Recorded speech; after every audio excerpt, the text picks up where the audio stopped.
Vamos a la economía. Yo sé que en casa dice, bueno, ¿cómo sigue esta historia? Pues es lo que nos preguntamos todos. Vivimos al día, en todo sentido, como familia, como profesional, como industrial, como comerciante, vivimos al día. Necesitamos previsibilidad. ¿Cómo sigue la próxima semana? Lo tengo a José del Río, secretario general de redacción de La Nación. ¿Cómo te va, José? Buen día. Muy buen día, Eduardo, para vos y para todo el equipo. ¿Cómo estás? Bien, muy bien, José, gracias. Tratando de entender hacia dónde vamos y comenzando por lo económico, ¿qué nos espera en los próximos días desde el gobierno? Vos sabés que se da esta particularidad de que estamos en cuenta regresiva, por un lado para las elecciones y por otro lado para el gobierno ya no tiene mucho tiempo para mostrar resultados, ¿no? Si cruzamos estas variables con Sergio Massa, ministro de Economía, vas a tener varias novedades. Una el martes. El martes es el día de la inflación. El martes es el día en el cual se van a difundir los nuevos índices de precios que lamentablemente, digo lamentablemente porque estamos todos los argentinos en este barco, dan mal porque va a ser el tercer mes consecutivo de alza en la inflación que difunde el INDEC. Y recordemos que Massa, cuando con su afán de ser candidato, lo que decía es que a esta altura del año tenían que llegar con un índice del 3,5%. Se estima, y esto no te lo digo yo, sino los anticipos que hacen las consultoras privadas, que está por encima del 6%, el dato de enero. Esto lo dicen las consultoras en base a su información, y eso de confirmarse hay que esperar, porque el INDEC tiene también su propio índice y demás, hay que esperar, pero si se mantiene esa tendencia va a ser no solo mucho peor que lo que esperaba en Massa para esta altura del año, sino que también vas a tener un tercer mes consecutivo de suba respecto de... O sea, José, la suba, la inflación y recesión, porque mientras tanto consumimos menos.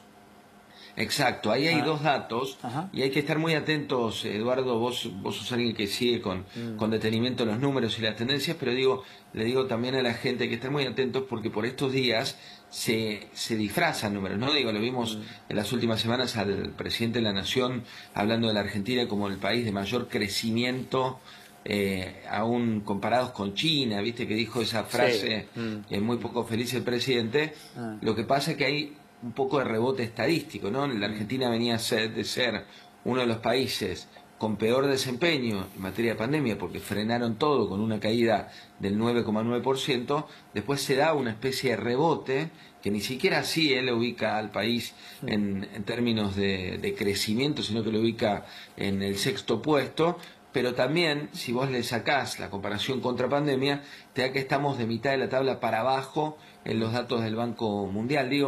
En consumo, que es lo que vos preguntabas, consumo tanto interno como consumo en general te da a la baja. La tendencia da a la baja. Crédito da a la baja.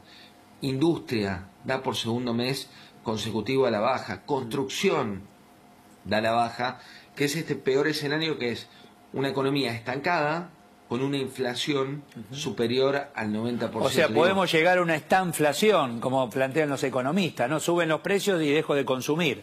O sea, que eso es tremendo para un país. Sí, y no solo una estanflación que hemos tenido en otras épocas de nuestra bendita Argentina, sino que es una estanflación con un grado de inflación o un coeficiente de inflación en sangre del 95%, que no es lo mismo cuando hablábamos de una inflación o una estanflación del 10% de la inflación y una economía que no crecía. Es aún más complejo, y esto va a ser lo que va a tener que defender el gobierno en elecciones. Por eso en los próximos días, Eduardo, te anticipo, vas a ver cómo fue la semana pasada, que el viceministro de Massa es el que le puso la cara, ¿viste? Que salió Rubinstein a pelear por la deuda. La deuda en pesos. Exacto, salió él porque Massa ya está en modo campaña. Entonces vas a empezar a ver a de Meniguren, vas a empezar a ver a Rubinstein, vas a empezar a ver también a el secretario de Comercio, Tombolini, saliendo a poner la cara. Donde, a ver, la economía 2 más 2, 4, hoy lo decíamos, en política, y ahí lo tenés al político manejando el Ministerio de Economía, va a decir 2 más 2, 5. O sea, ellos siempre parece que los números les cierran, pero en la práctica estamos bien complejos. Y mientras tanto la oposición tiene que explicar, en caso de ser gobierno, cómo nos sacan de esta situación, de esta realidad. Es un muy buen punto, porque uno de los errores y aciertos de cuando ganó Macri, errores digo del macrismo y aciertos del kirchnerismo, fue que en ese momento la crisis existía, pero la gente no la sentía. Te hablo de ese pasado, pero de cuando fue esa elección y con ese escenario el gobierno de Macri lo que dijo fue: no expliquemos, no hablemos de herencia. Esto es historia económica reciente, pero fue muy importante para entender también por qué cuando él hace una política de gradualismo termina fracasando en términos... que es lo que aparentemente ahora le bajó la orden allí en Villa Langostura, tanto a Rodríguez Larreta como a Bullrich: vayan y cuenten que la herencia va a ser pesada en caso de ser gobierno.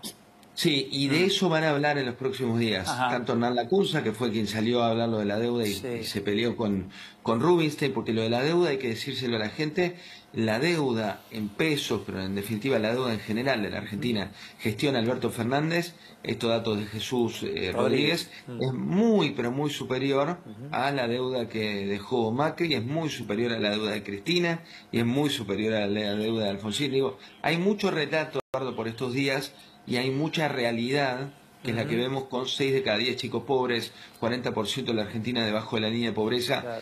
Pero un dato adicional: ojo que en la provincia de Buenos Aires, donde están todos estos números, la elección tiene una sola vuelta y es muy factible que el oficialismo esté muy bien en el resultado de esto. Encuestas propias del Frente de Todos y también encuestas propias de Juntos por el Cambio. Hay que seguir muy de cerca lo que pasa en la provincia. Minuto a minuto. Gracias, José. Buen domingo. Muchas gracias.